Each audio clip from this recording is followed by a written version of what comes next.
ఇదిగో మనం పరిహాసమాడటానికి ఒకడు కావాలి. ఎవడు అంటే ఇదిగో కళ్ళుడ బీకి గుండు చేపించిన సంఖ్యలతో బంధింపబడినటువంటి ఆ సంసోన్ని తీసుకురండి.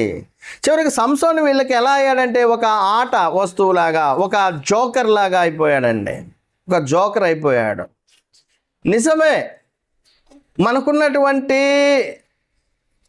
మనకున్న పేరు, రెప్యుటేషన్, మనకున్నటువంటి గౌరవము, మర్యాదలు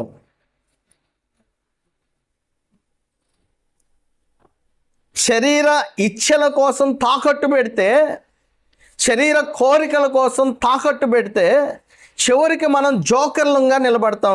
సమాజంలో ఒక జోకర్ అయిపోతాం మనం. అంటే మనల్ని చూసి జనాలు నవ్వుకుంటారు, మనల్ని చూసి జనాలు హేళన చేస్తారు. ఆ పరిస్థితికి వస్తుంది. అందుకే నా కుమారుడా, నా ఉపదేశాన్ని ఆలకించు.